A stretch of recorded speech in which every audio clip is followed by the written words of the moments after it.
dia a toda a igreja. Bom dia. Que a graça e a paz do nosso Senhor Jesus Cristo possa estar sobre todos nós essa manhã. Amém?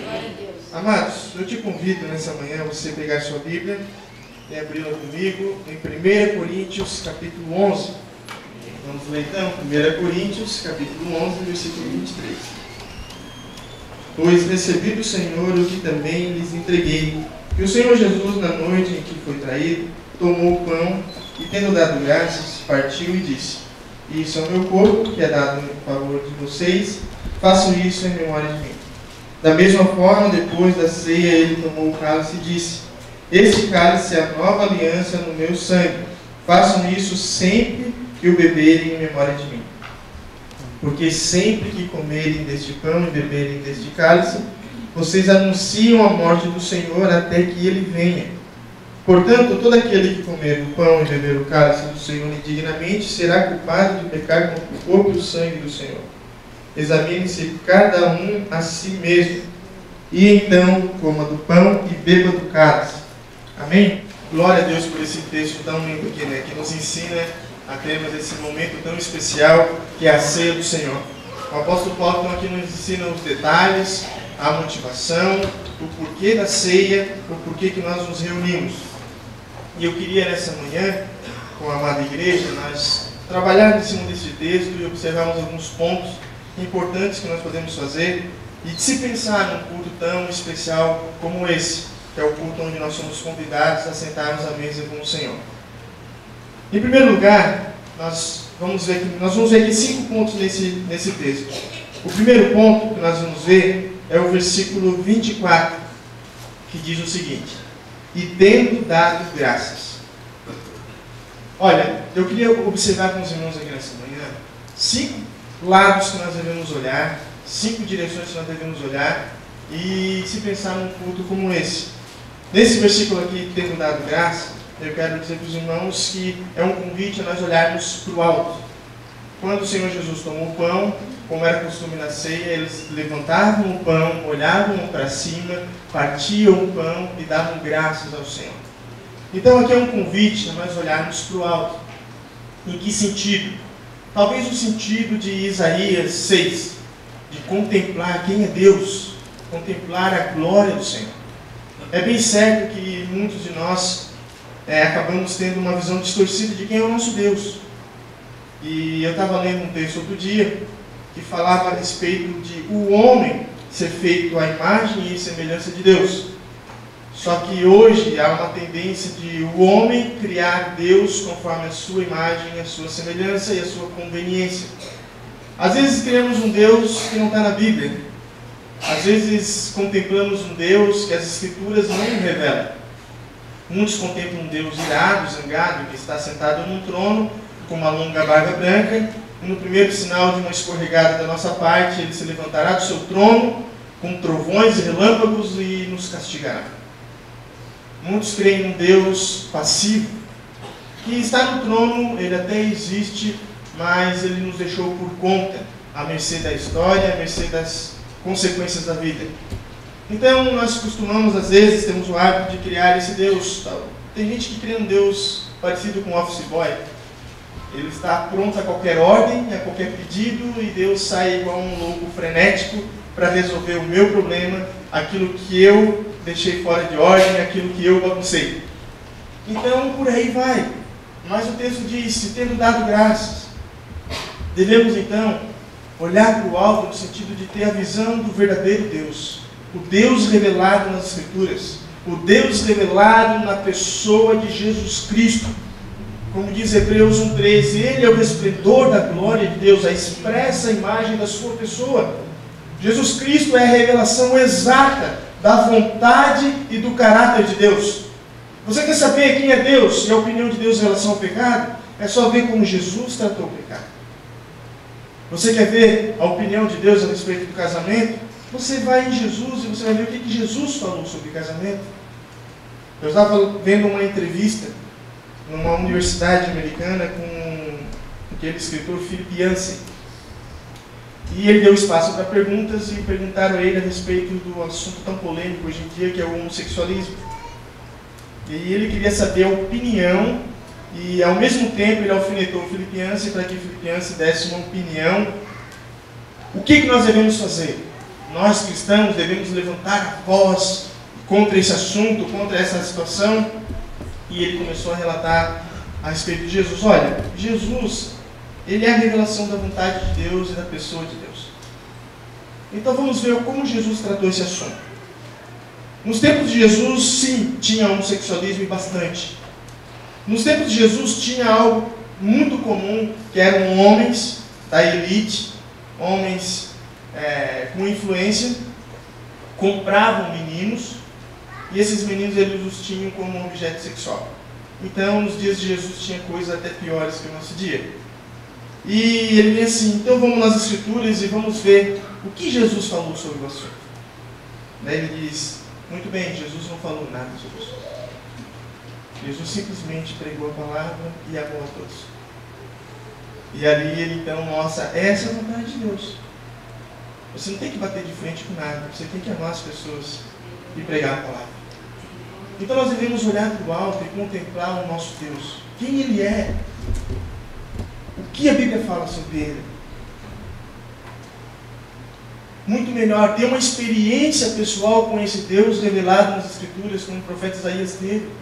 Quando o profeta Isaías contemplou Deus, ele não conseguiu fazer outra coisa a não ser se prostrar e a não ser reconhecer o tamanho da sua miséria. É por isso que devemos contemplar o Senhor, porque quanto mais o contemplamos, quanto mais observamos a sua luz, a sua glória, mais vemos os nossos defeitos e mais observamos a carência e a necessidade que temos dele. Precisamos ver Deus, precisamos conhecer Deus, precisamos ter uma experiência pessoal com esse Deus. Não falo uma experiência de ouvir um missionário dar um testemunho. Não falo experiência de alguém ouvir um grande testemunho de cura, libertação. Eu estou falando de uma experiência pessoal. Você provar Deus. Você ver Deus na sua vida. É interessante que a Bíblia diz que sem santidade ninguém verá o Senhor. Tem dois sentidos isso, claro, tem um sentido escatológico. Sem santidade você não verá a vida eterna, você não verá Deus. Mas também tem um sentido da nossa vida cristã. Sem santidade você não contempla Deus. Você não pode ver, você não percebe, você não ouve.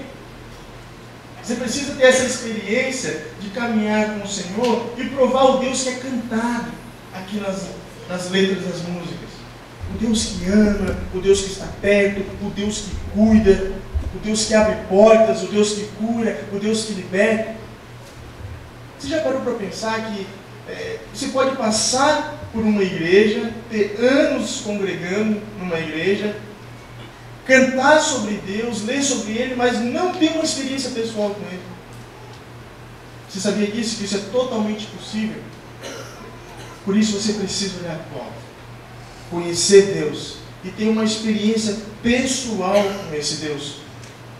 Não precisa ter também uma experiência tão pessoal como no Vale do Jaboque, no Peniel, mas você precisa conhecer esse Deus pessoalmente. Amém? Amém? O texto também diz, no versículo 24 e 25, dizendo o seguinte assim, o final do versículo 24 diz assim, façam isto em memória de mim. Depois, no final do versículo 25, diz assim, façam isto sempre que o beberem em memória de mim. Esse aqui é um convite a nós olharmos para trás. Em primeiro lugar, o sacrifício do Senhor Jesus, o que foi feito na cruz do Calvário. O que foi feito por mim? O que Jesus realizou por mim? O ato da substituição. Como isso aconteceu? Eu gosto muito de um exemplo que um teólogo usou, e ele diz que ele começa a narrar um julgamento. Deus, o juiz, o promotor ali acusando, e ali naquele tribunal, contra aquela pessoa, ou contra você, imagine você nesse tribunal, eles começam a provar, um por um, todos os seus pecados. Que você pecou com a mente, que você pecou falando, que você pecou em atitudes, ou que você pecou em negligência. E então, eles conseguem provar, vamos chutar baixo, 50 mil pecados.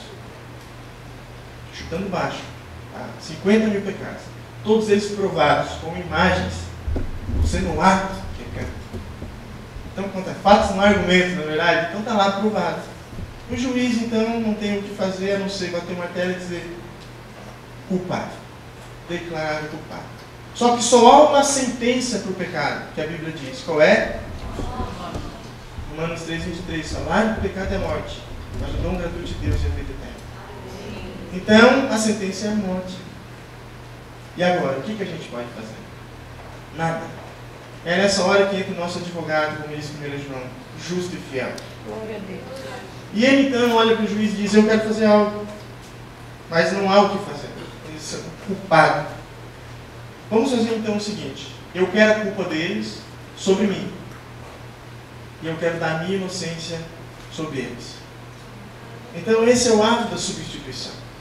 Jesus nos substitui na condenação, em receber o castigo, em receber a condenação pelo pecado, porque o salário do pecado é a morte. Isso Deus declarou desde o jardim do Éden: se comer, certamente morrerás. Então Jesus nos substitui, Ele toma o nosso lugar e nos dá o seu lugar. Por isso devemos olhar para trás e lembrar do que foi feito por nós. Também devemos olhar para trás e lembrar quem nós éramos e aonde nós estávamos. Toda vez que eu paro para pensar nisso, eu não tenho outra coisa a fazer a não ser louvar e glorificar o Senhor. Porque aonde eu estava, de onde eu fui tirado e quem eu era, só Deus para me amar. Aleluia. Só Deus para estender a sua mão, restaurar a minha vida, colocar um sentido na minha vida, me dar uma direção e fazer eu ser quem eu sou hoje e estar onde eu estou hoje. Isso me faz ter uma posição de humildade, isso me faz pensar: eu não sou nada sem Ele, eu não posso nada, não sou autossuficiente para nada, tudo vem dEle. A unção, o Espírito Santo, tudo vem dEle. Então devemos olhar para trás e lembrar da onde fomos tirados. Aleluia. Quem nós éramos antes de conhecer o Senhor. Louvado seja Deus. Amém? Amém. Você tem que pensar nisso. Isso enche o coração de gratidão. Isso enche o seu coração de motivos para você louvar e você continuar e prosseguir adiante. Aleluia. Davi também olhou para trás e isso fortaleceu. Quando perguntaram para ele se ele ia mesmo fazer aquilo, enfrentar o gigante, ele responde o seguinte: o mesmo Deus que me livrou das garras do urso e da boca do leão é o mesmo Deus que vai me livrar das mãos desse circunciso filisteu. Você olha para trás e você lembra o mesmo Deus que naquele dia veio com a provisão no dia certo, o mesmo Deus naquele dia que estendeu suas mãos e curou, libertou, é o mesmo Deus que hoje vai continuar fazendo. Hebreus 13:8 diz: Jesus Cristo é o mesmo ontem, hoje, sempre. Sempre será o mesmo. Então você olha para trás, você se fortaleça na experiência que você teve com Deus, no livramento que o Senhor te deu. Aleluia. Glória a Deus. E também lembra no dia que você recebeu a promessa. Lembra o dia que o Senhor falou contigo. Isso vai fortalecer o teu coração. Louvado seja Então Deus. devemos parar e olhar para trás. Olhar para o sacrifício da cruz. Olhar para o grande livramento. Olhar onde nós estávamos, quem nós éramos. E olhar as nossas experiências e contemplar a fidelidade de Deus e o cuidado do Senhor na nossa história pessoal. Amém?